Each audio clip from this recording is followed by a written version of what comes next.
जय साईं राम। भक्ति की अगर हम बात जैसे करते हैं तो भक्ति जो है वो भक्त जो है हर समय भक्ति में रहता है, ऐसा मैं सोचती हूँ।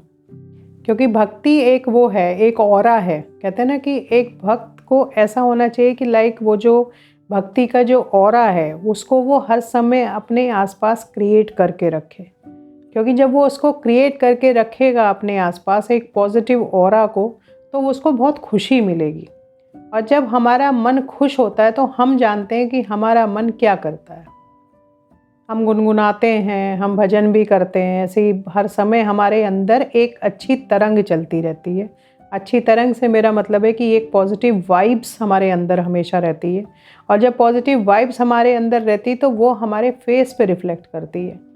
कहते हैं ना कि खुशी और दुख, हमारा चेहरा एक शीशा है जो सब कुछ बता देता है। तो इसीलिए कहते हैं कि जब हम जैसे हम बाबा की भक्ति की अगर बात करते हैं तो हम दिन भर में जो भी हम कार्य कर रहे हैं, हम उसमें हर कार्य में बाबा को इंक्लूड कर सकते हैं।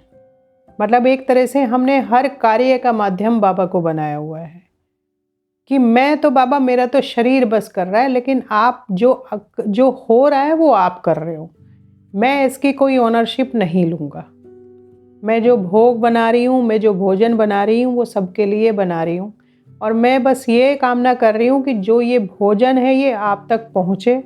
आप इसको ब्लेस करो, आप इसको प्रसाद बनाओ, क्योंकि ये मैं आप ही के लिए बना रही हूँ।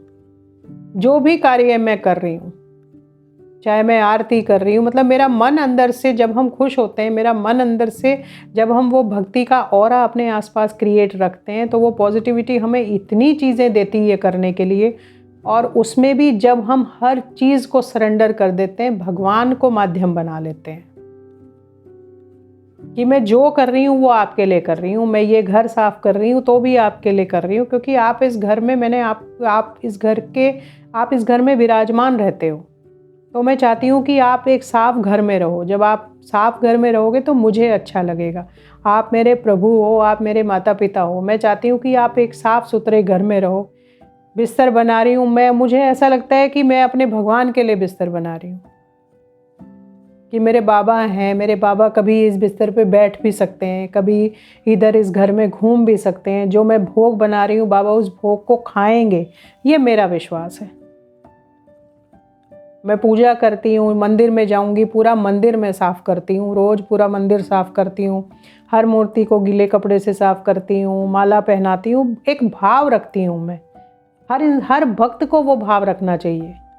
मतलब उसको ऐसा नहीं रखना चाहिए कि ये एक मूर्ति है, वो मूर्ति कुछ नहीं है। बस ये समझ के काम करना चाहिए, हर काम भगवान को समर्पित करके करना चाहिए।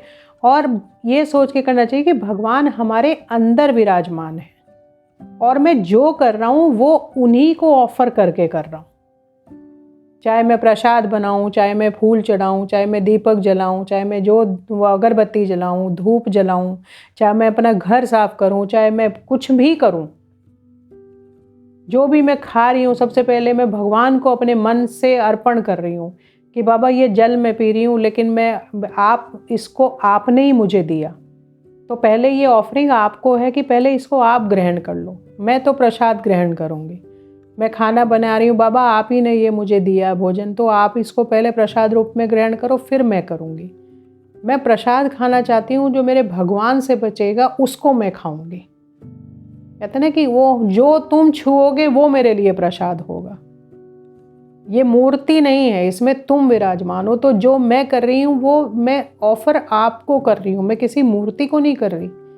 मैं फूल चढ़ा रही हूँ, प्यार का, श्रद्धा का फूल मैं आपको चढ़ा रही हूँ, मैं आपको ऑफर कर रही हूँ, मैं मूर्ति को ऑफर नहीं कर रही। क्योंकि मेरे लिए आप प्राण रूप में सामने हो, कोई पत्थर रूप में नहीं हो।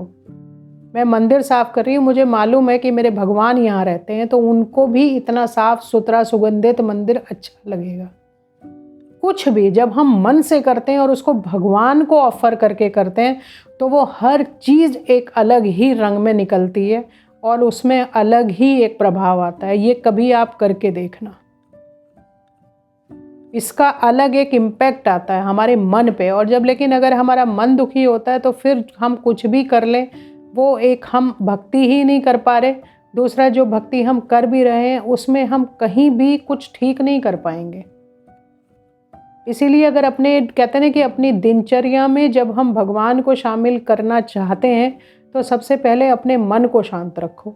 जब मन शांत होगा तभी हम कुछ भी कर पाएंगे, क्योंकि हम वो एक पॉजिटिव वाइब्रेशंस क्रिएट करेंगे और वो पॉजिटिव वाइब्रेशंस ही हमें हेल्प करेंगी कि हम क्या कर रहे हैं, हमें मालूम है कि हम क्या कर रहे हैं और वो हम अपने भगवान के लिए कर रहे हैं। उसमें कुछ हम गलत कर ही नहीं सकते, क्योंकि उसमें भगवान भी हमारा साथ दे रहे हैं। कोई भी बाबा को जो खाना हम ऑफर करते हैं सूक्ष्म रूप में भगवान उसको जरूर ग्रहण करते हैं। इसकी एक स्टोरी है, बहुत सुंदर स्टोरी है, मैं उसको बताऊंगी क्योंकि मैंने वो कहीं पढ़ी है और मुझे बहुत अच्छी लगी थी। ये भगवान कृष्ण का मंदिर है, ये द्वारका की स्टोरी है। तो वहाँ पे क्या था कि ये एक बच्चा था, वो रोज़ आम जैसे करता था ऑफ़र भगवान जी को, भगवान कृष्ण को। तो जब लॉकडाउन हुआ तो मंदिर बंद हो गए, तो उसमें ये था कि अंदर कोई भी भक्त अलाउड नहीं था। तो वो बच्चा तब भी एक दिन एक टोकरी में आम लेके आया और आम लाके उसने पंडित जी को वो आम बोला कि पंडित जी मुझे ये आम भगवान जी को, कृष्ण जी को खिलाने हैं।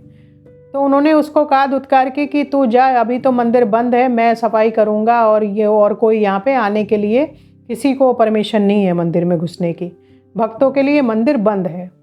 उस बच्चे ने कहा कि मैं तो रोज़ खिलाता हूँ उनको। तो उन्होंने कहा कि बेकार की बात मत कर, कोई नहीं खाता यहाँ पे आम वाम, और तू जा। मतलब बच्चे को थोड़ा सा दुख हुआ, फिर भी उन्होंने जब उसने बहुत विनती करी तो उन्होंने कहा अच्छा ठीक है, ला मुझे दे दे, मैं रख दूँगा।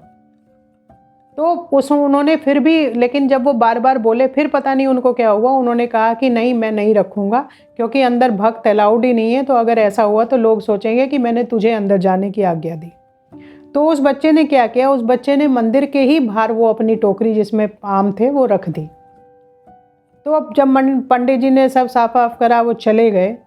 तो जब वो अगले दिन उन्होंने देखा, जब मंदिर खोला तो उन्होंने देखा कि वहाँ पे वो टोकरी नहीं थी। तो उन्होंने सोचा कि वो चला गया होगा लेके। तो जब वो बच्चा आके बैठा तो उन्होंने कहा तुझे कि तू फिर आ गया। तो उसने कहा कि मैं कल यहाँ टोकरी रख के गया था आम की, पता नहीं कहाँ है, वो टोकरी भी गायब है और आम भी गायब है। तो जब पंडित जी अंदर घुसे तो उन्होंने देखा कि भगवान कृष्ण की मूर्ति के पीछे आम की गुठलियां पड़ी हुई थी। मतलब सोचिए कि कितना प्रेम भगवान अपने भक्त को करते हैं कि वो पंडित जी का भी बुरा हाल हो गया। और ये सच्ची घटना है, मुझे मतलब ये किसी ने बताई थी, फिर मैंने ये पढ़ी भी थी। तो लेकिन आप वो देखिए, एक छोटे से बच्चे का विश्वास देखिए कि मुझे तो भगवान को खिलाना है, और भगवान का प्रेम देखिए कि मैं तो ज़रूर खाऊंगा। तो इसी विश्वास से खिलाना चाहिए। लोग कहते हैं कि हम भगवान के लिए, हर हर अविश्वास की जड़ है कि हम वो जो प्रश्न चिन्ह लगा देते हैं, खाते हैं या नहीं खाते। हम तो रखते हैं, पता नहीं बाबा ने खाया नहीं खाया। मैंने कहा नहीं, लोग मेरे से कहते हैं आपका प्रसाद बाबा कैसे खाते हैं, तो मैं सबको यही बोलती हूँ कि मेरा ही नहीं खाते। बाबा भाव से तुम कुछ भी दोगे वो ज़रूर खाएंगे। बाबा सबके हैं, वैसा नहीं है कि बाबा सिर्फ मेरे हैं। बाबा के ऊपर सबका अधिकार है, बाबा के ऊपर उनके हर बच्चे का अधिकार है, क्योंकि वो जगत पिता हैं, परमात्मा इसीलिए बोलते हैं उन्हें कि वो सबके पिता हैं, वो सिर्फ मेरे नहीं हैं, वो सबके पिता हैं और सबका भोग खाते हैं और बहुत प्रेम से भी खाते हैं। तो इसीलिए वो विश्वास रखिए और उनके ऊपर वो बस अब कोई प्रश्न चिन्ह मत लगाओ। हर ऑफरिंग उनके लिए होनी चाहिए, हर कार्य सरेंडर करो उनको कि बाबा ये हम आपके लिए ही कर रहे हैं, जितना कर पा रहे हैं आपके लिए ही कर रहे हैं, जितना मेरे पास है, जितनी मेरी शक्ति है, ये सब मैं आप ही को अर्पण कर रही हूँ। आप बस इसको प्यार से खाना और फिर मैं उसको प्रसाद रूप में खाऊं। हर ऑफरिंग इसी तरह से भगवान को करनी चाहिए। तो इसीलिए हम अपनी हर दिनचर्या को बाबा के चरणों में ऑफर करके करते हैं। और जब करते हैं ना तो आप एनर्जी देखना। मुझे सब कहते हैं कि आप सोते भी नहीं हो, आप थकते नहीं हो क्या। मैंने कहा मैं नहीं थकती, क्योंकि मुझे ऐसा लगता है कि बाबा मेरे साथ हमेशा रहते हैं। मैं कुछ भी काम करती हूँ, मैं बाहर भी निकलती हूँ, मैं हमेशा ये बोल के निकलती हूँ कि मैं आऊँगी, आप मेरा इंतज़ार करते रहना और अभी भी मेरे साथ चलो। क्योंकि लोग कहते हैं, ये लोग सोचते हैं और ऐसा सोचना चाहिए। कहते हैं ना कि जब हम घर से बाहर जाते हैं हमेशा भगवान को अपने साथ लेके जाओ। और भगवान भी ये कहते हैं कि जब मेरा भक्त घर से जाता है तो मैं उसका इंतज़ार करता हूँ। तो ये झूठ नहीं है कि भगवान अपने सच्चे भक्त के ऋणी होते हैं, ये बिल्कुल भी झूठ नहीं है। तो इसलिए प्रेम करो, बस बाबा से प्रेम करो। बाबा सिर्फ प्रेम मांगते हैं और कुछ नहीं। वो निस्वार्थ प्रेम और श्रद्धा और सबूरी, वो ही आपको बाबा के और करीब ले जाएगी। जय साईं राम।